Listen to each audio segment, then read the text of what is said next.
Chet, you're not going to have another stretch of 4 straight days of practice for a long time.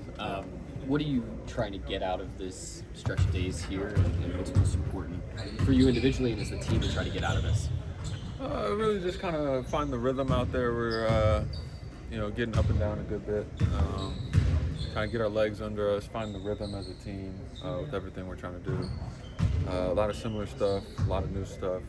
So just trying to take it all in and like you said, make the most of this time because it's a very different flow once the game starts.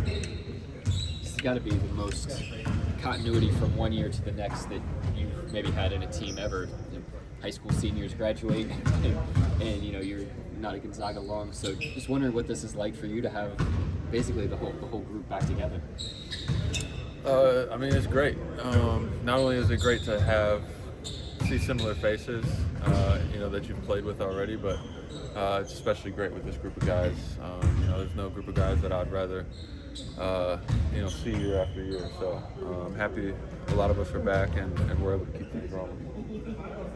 Mark mentioned yesterday that you do a great job of taking advantage of off seasons. You have a tendency of coming back, adding something to your game, being a better player. Just what's key for you to making sure that you do maximize your time in the off season?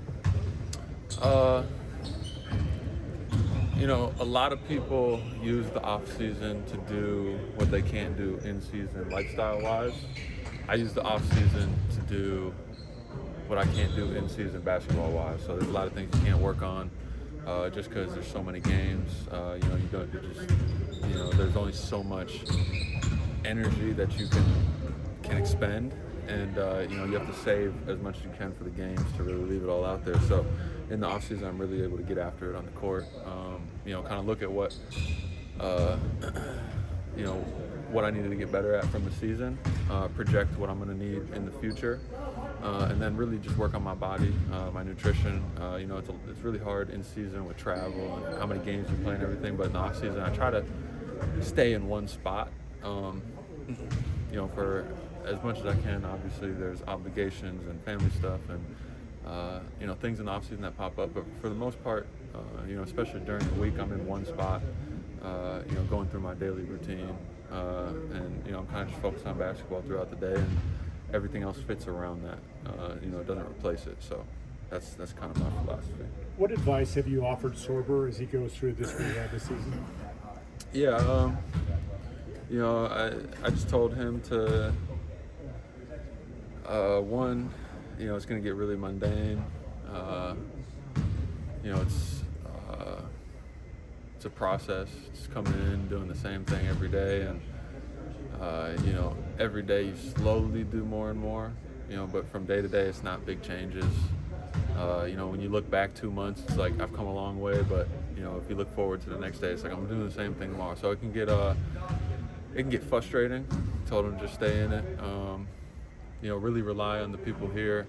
They're going to keep him in a safe window, and he needs to push it to the top of that window, push it as far as he can while still listening to them. They're going to make sure he's in a safe spot.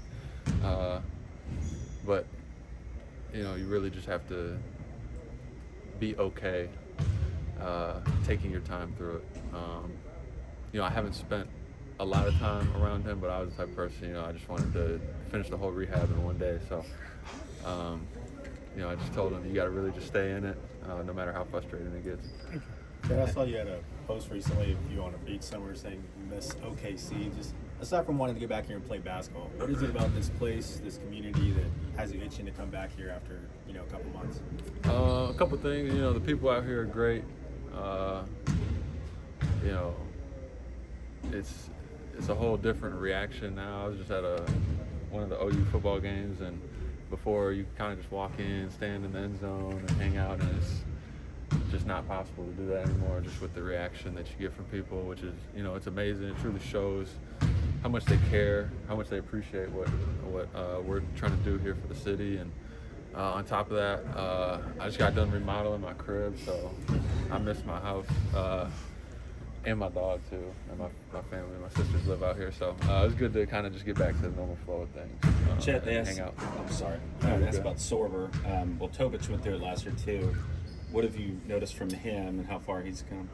Man, he's been good. I just got back, a little over a week ago now, and played pickup a couple of times with him last week, and it really stands out, you know, the way he sees the game, even without the ball in his hands, the way he cuts and just finds open space and, you know, sees plays up ahead of him, gets the ball out of his hands early.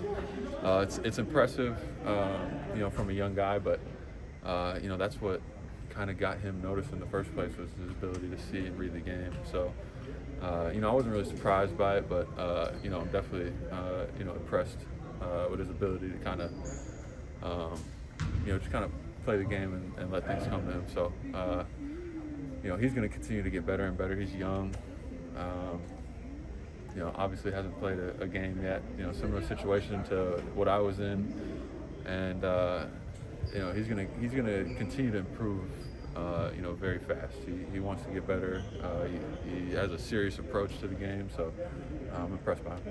Who stood out for the first day on the camp? You know, I think everybody stood out in different ways. Everybody worked hard this summer and got better. You can notice it in people's bodies and people's games.